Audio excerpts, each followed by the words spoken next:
जय गुरुदेव, जय जय गुरुदेव, जय जय गुरुदेव, जय जय गुरुदेव। श्रीमद् करुणा सागर महाराज की जय। श्री कैवल धाम की जय। श्री अविचल दास जी महाराज की जय।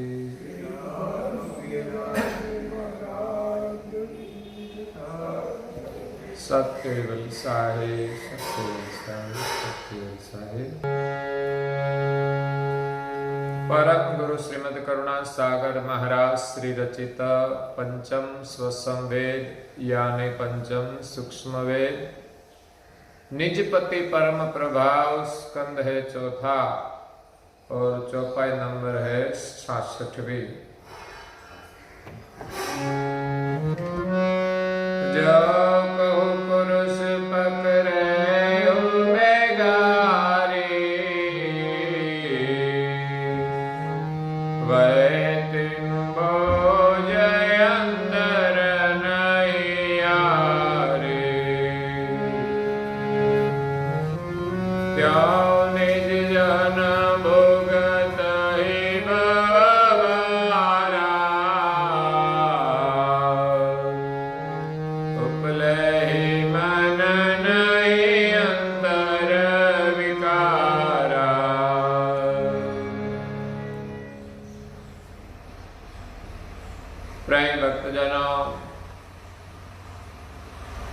ज्ञान संप्रदाय के अध्यक्ष स्थापक अनंत ब्रह्मांडाधीश केवल कर्ता के परम विशेष अंश सकलता सिद्धांत का प्रतिपादन करने वाले अनंत अंशों के तारणहार केवल धर्म धुरंधर नव बुद्धि के सागर महान समर्थ परम श्रेष्ठ परम विभूतिवान परम दयालु परम कृपा निधि सर्वज्ञ दिव्य परम गुरु श्रीमद् करुणा सागर जी महाराज विश्व भर के मनुष्य तनधारी चैतन्य जीवात्माओं को यथार्थ ज्ञान का उपदेश देते हुए अपनी अलौकिक अमृतमय वाणी में स्वरचित पंचम स्वसंवेद ग्रंथ के चौथे स्कंद की 66वीं चौपाई में कहते हैं कि जो कहो पुरुष पकड़े हो बेगारी वह तिन बोझ अंतर नहीं यारी। संसार में रहकर कैसे प्रभु का सुमिरन किया जाए उनका बोध करते हुए कहते हैं कि संसार स्वप्न है ऐसा मानकर हमेशा संसार के प्रति उदास रहे। संसार का जो जरूरी व्यवहार है वो सब कुछ करते करते अंतर में कैवल का मत दृढ़ करे कि कैवल ही एक सत्य है। उनके सुमिरन से ही हमें सुख मिलेगा, उनकी कृपा से ही हम सुखी होंगे। संसार हमारे लिए सहज होना चाहिए, बोझ नहीं बनना चाहिए। जो को पुरुष पकड़े हो बेगारी, जैसे कोई एक धनिक सेठ मुसाफरी करते हैं, अपने पास कुछ ज्यादा सामान है, तब रेलवे प्लेटफॉर्म पर जाकर कुली के पास गए और कहा कि मेरा इतना सामान है, अब उठा के वहां पहुंचा दो। कुली उनका सामान उठाता है और जहां सेठ जाते हैं उनके पीछे पीछे कुली चलता है। उनको जहां रखना था वहां रख दिया। इस सामान के साथ कुली की कोई ज्यादा प्रीति नहीं है जितनी शेठ की है। अपने सिर पर उठाते हैं लेकिन इसमें कोई प्रेम नहीं है। अगर कोई सामान लेके गया तो कुली को कोई दुख नहीं होगा, जो दुख होगा वो सेठ को होगा। क्यों? कि सेठ ने माना है कि ये सब मेरा है, उठा नहीं सकता फिर भी कहता है मेरा है। ऐसे तो कहा जाता कि हम जितना उठा सके, जितना संभाल सके उतना ही सामान रखना चाहिए, लेकिन आज लोगों के पास इतना सामान है, इतने पैसे हैं कि वो संभाल नहीं पाते।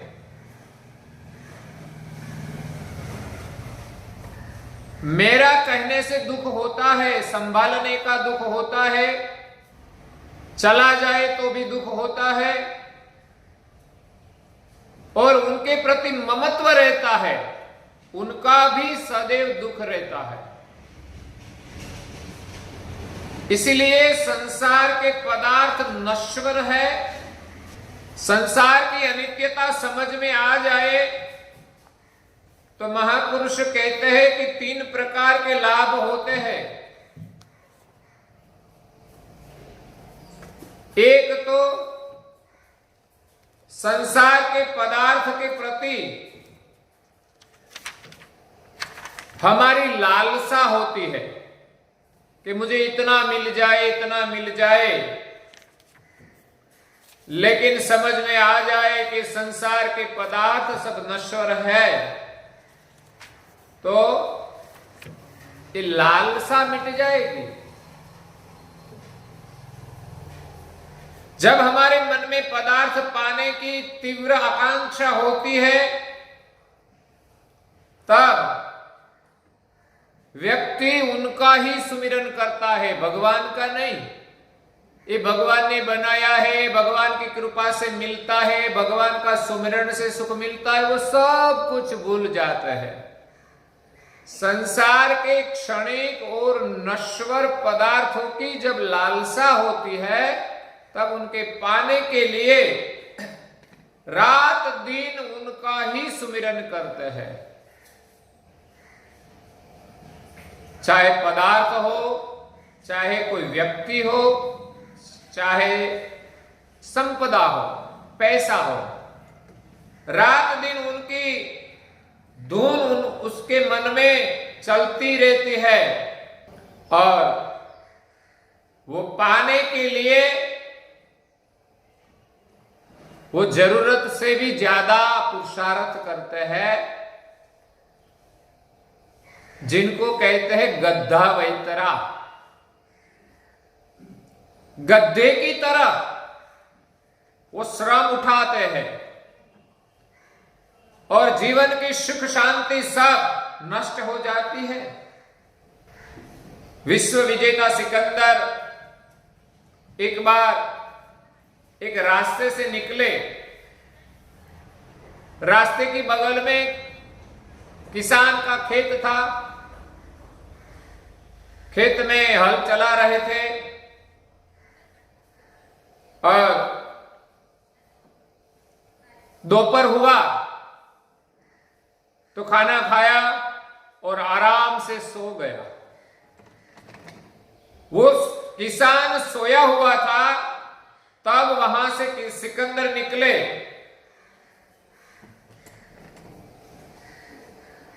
तब सिकंदर ने किसान को कहा कि आप क्यों सोए हुए हैं, मेहनत करो। तब किसान ने कहा, मुझे जितना चाहिए उतना मुझे मिल जाता है, इसलिए मैं काम करता हूं और समय आने आराम कर लेता हूं। कभी कभी लोग पदार्थों की लालसा में, पैसों की लालसा में शरीर को पूरा आराम भी नहीं देते, समय पे खाना भी नहीं खाते। सिकंदर ने कहा कि मेरे पास भी राज्य है, मैं और राज्य पाने के लिए निकला हूं।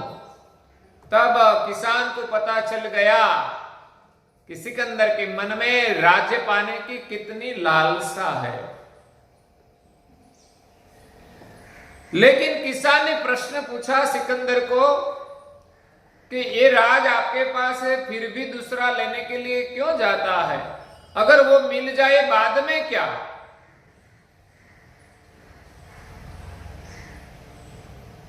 बाद में सिकंदर ने कहा कि पूरे विश्व का विजेता बनकर मैं आराम से सोऊंगा।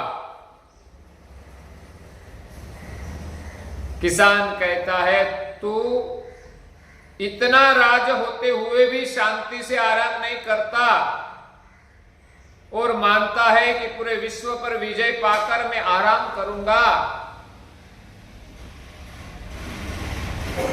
तो ये आराम तो मैं अब भी कर रहा हूं। तुम तो विजय पाओगे कि नहीं पता नहीं, लेकिन तू जो विश्व पर विजय पाकर आराम करना चाहता है, वो आराम मैं अभी कर रहा हूं। अब मुझे कोई जरूरत नहीं है। तो ये है पदार्थ की लालसा। पदार्थ की क्षण भंगुरता समझ में आ जाए, तब पदार्थ के प्रति, पैसा के प्रति जो आसक्ति है वो कम हो जाती है।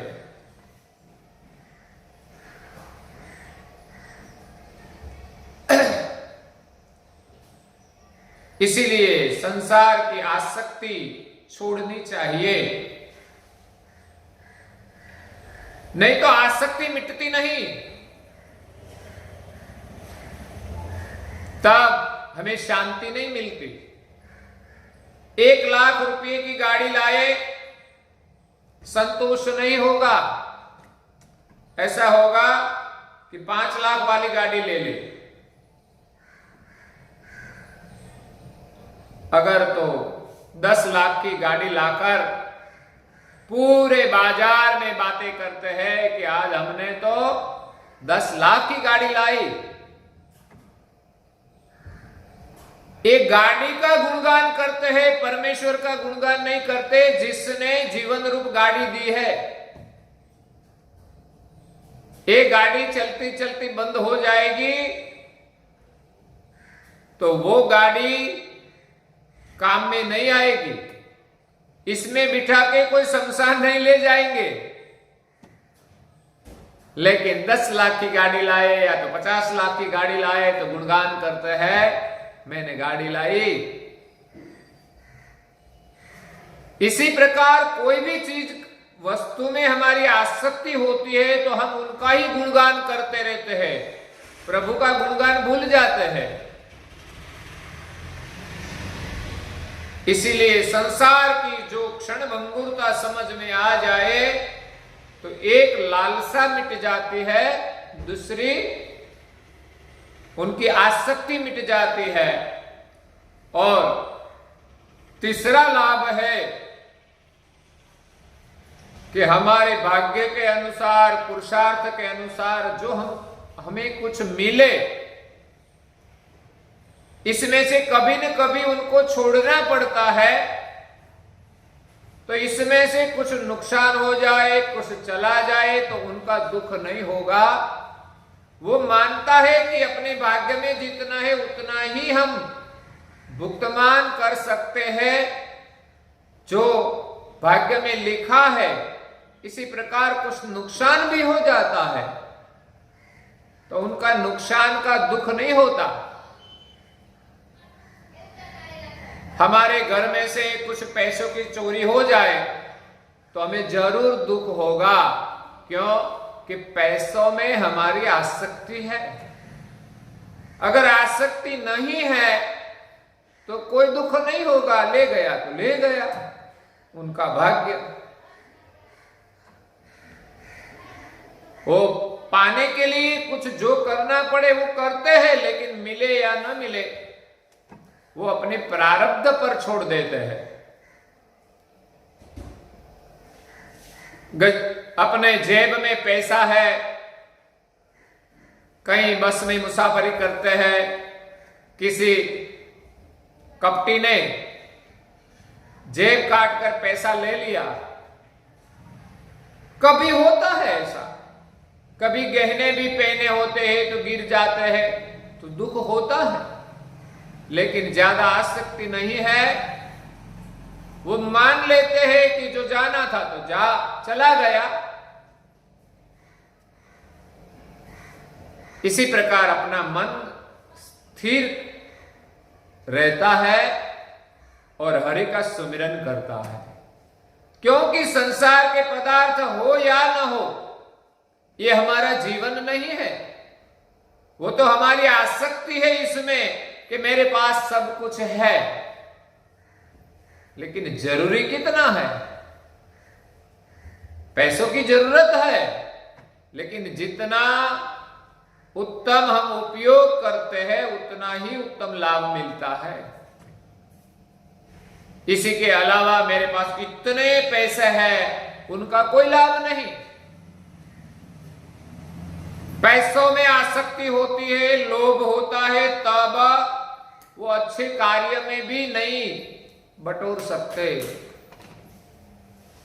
इसीलिए संसार का व्यवहार हमारे लिए बोझ नहीं बनना चाहिए। दिव्य परम गुरु जी कहते हैं कि जो को पुरुष पकड़े हो बेगारी। एक सेठ को अपने सामान के प्रति आसक्ति होती है, लेकिन कोई बोझ उठाने वाला बेगारी, कोई भिखारी या तो कुली किसी का बोझ उठाता है, इसमें जरा सा भी प्रेम नहीं होता। उनको बोझ लगता है और सोचता है कि कब ये स्थान आ जाए कि मेरा बोझ नीचे उतर जाए।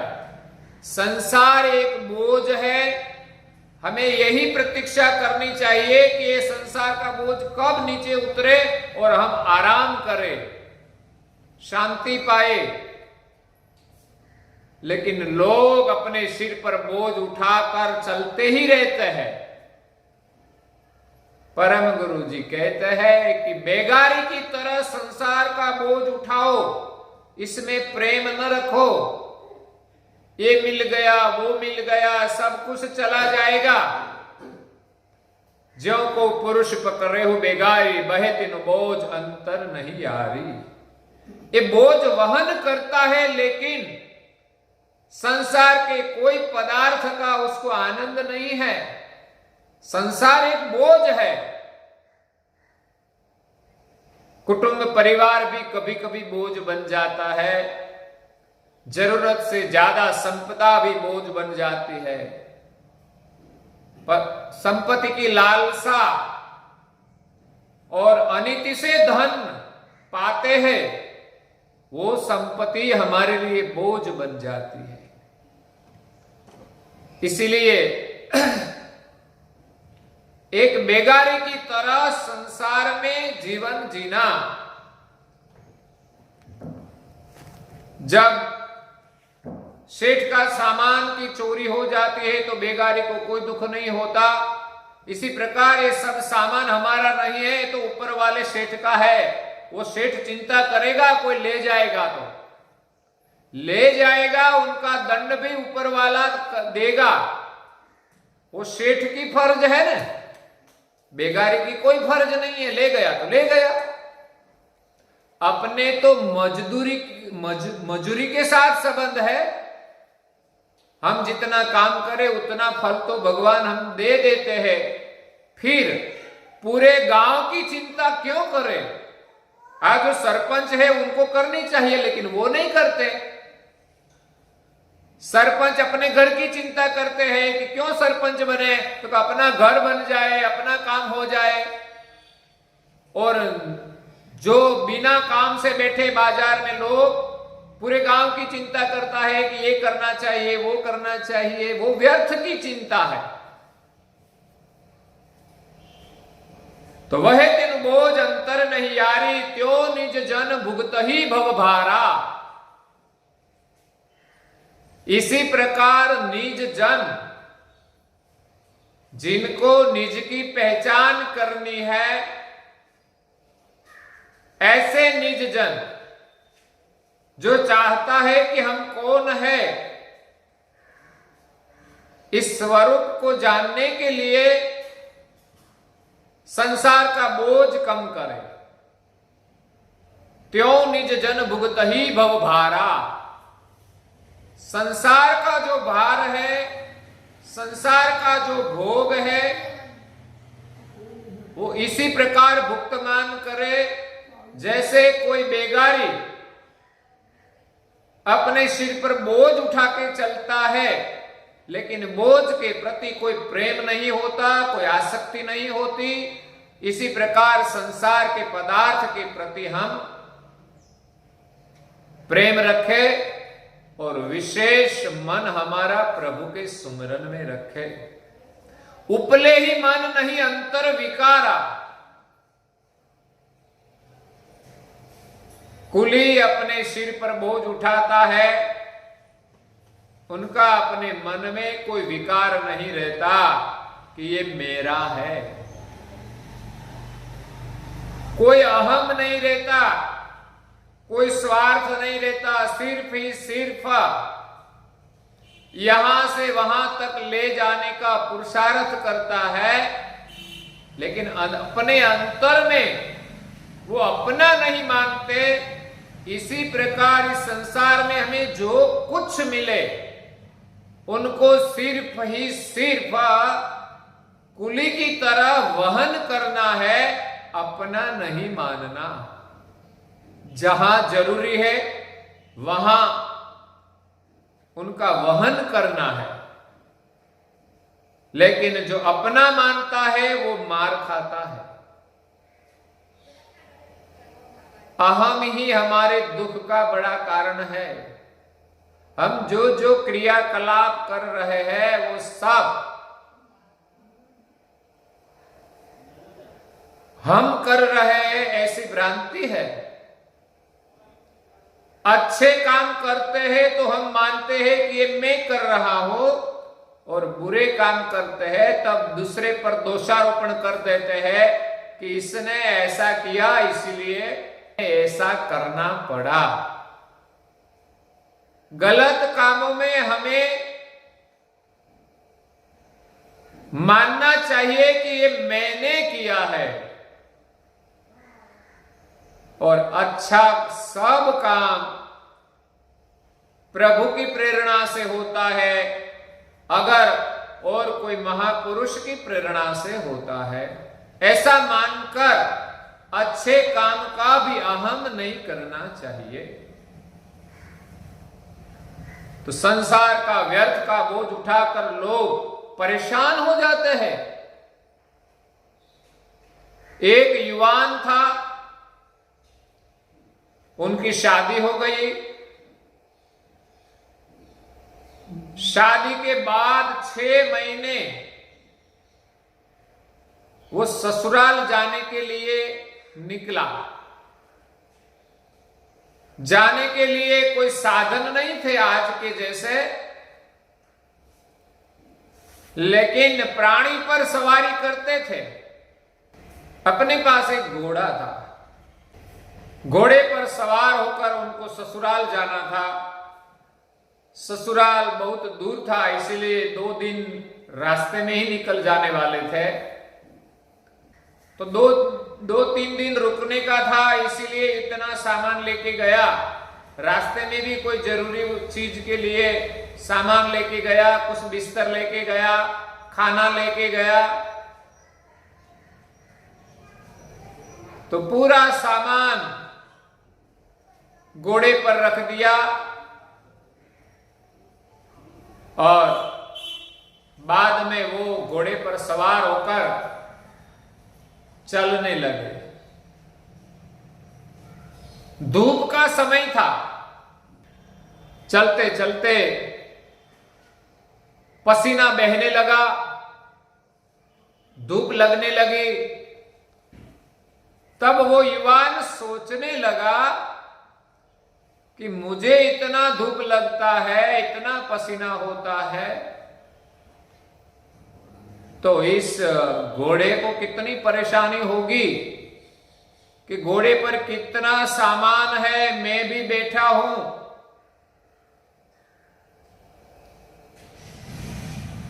तो सोचा कि घोड़े पर इतना सामान मैंने लाद दिया है, थोड़ा सामान मैं ले लूं तो घोड़े को थोड़ी राहत हो जाए।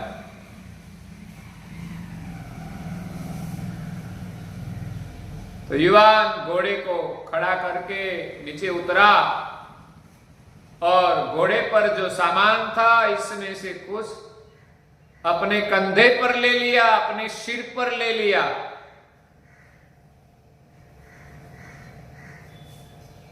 और फिर बैठकर चलने लगा।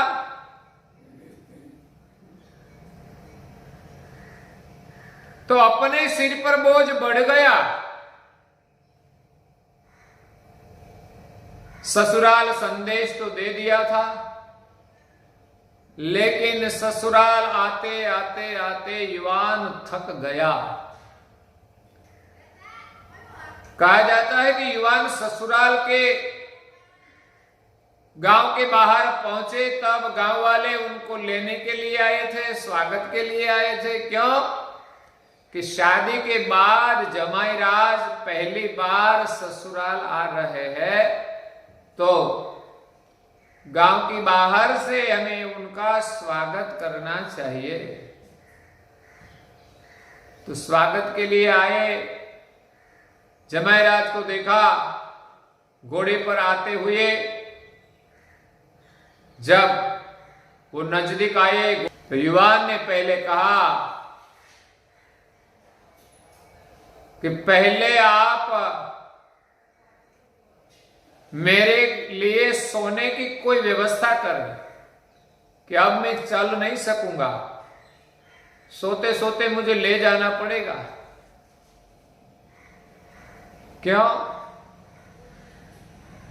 कि घोड़े पर जो सामान था वो अपने सिर पर ले लिया। उनकी थकान इतनी लगी कि उनकी करोड़रज्जु में दर्द होने लगा। वो ठीक तरह से चल नहीं पाते थे। ससुराल वाले ने देखा कि जमाई राज को क्या हो गया। ससुराल वाले को पता चला कि जमाई राज ने सामान अपने सिर पर ले लिया था। तब पता चला कि हमारे जमाई राज इतना अक्लमंद है। घोड़े का सामान अपने सिर पर लेने से घोड़े पर कोई वजन कम नहीं होता, वो पता नहीं चला और अपने सिर पर लेकर बोझ उठाया तो वो परेशान हो गया। इसी प्रकार हम सब संसार में संसार की प्रवृत्तियों का, चीज वस्तुओं का बोझ लेकर फिरते हैं। जो बोझ वास्तविक सर्जनहार उठा ही रहे हैं, फिर भी हम व्यर्थ का बोझ अपने सिर पर ले लेते हैं कि ये मैंने किया, वो मैंने किया। मैं का बोझ मेरा है, उनका बोझ। और बाद में लड़ाई झगड़ा क्लेश, इतना बोझ बढ़ जाता है कि व्यर्थ का बोझ लेकर हम फिरते हैं। ये सब बोझ भगवान उठा ही रहे हैं, इसलिए हमारे सिर पर नहीं लेना चाहिए। तो संसार में हम रहे, लेकिन संसार का बोझ हम अपने सिर पर न ले, वो तो सर्जनहार उठा ही रहे हैं। अपना सिर पर बोझ लेकर हम अहम धारण करते हैं। उनके लिए गंगा सती पानबाई को कहते हैं, ए होने मारो ये तो मन नो छे कारण पानबाई, ईमान जारे मटी जाय रे।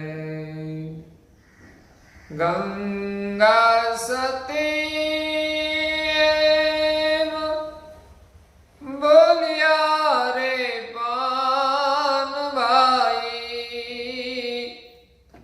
त्यारे हो तू ये मंदर साय,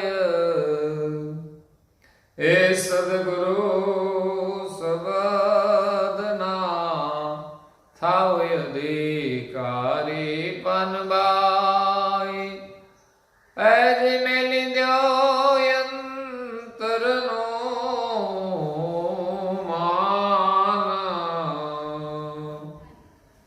मान रे मेली नहीं तमे आवो रे मैदान में, समझो ने सतगुरु निशान, ऐ समझो ने सतगुरु निशान। सदगुरु हमें शान में उपदेश देते हैं कि संसार का मान छोड़कर सदगुरु के जो वचन है उनके हम अधिकारी बने। हूं और मेरा ये तो मन का कारण है, न कुछ मेरा है। हम कुछ मानते हैं कि ये मैं हूं, वो हम नहीं है। इसलिए मन के कारण हम अहम लेकर चलते हैं और संसार की चीज वस्तुओं को मेरा मानते हैं। वो भ्रांति को छोड़कर हम सदगुरु के शब्द के अधिकारी बने, तब जैसा है वैसा सब कुछ ठीक हो जाएगा। हमें कुछ करने की जरूरत नहीं पड़ेगी। इसी के साथ आज के प्रवचन को हम विराम दे। श्रीमद् करुणा सागर महाराज की जय। श्री कैवल धाम की जय। श्री अविचल दास जी महाराज की जय।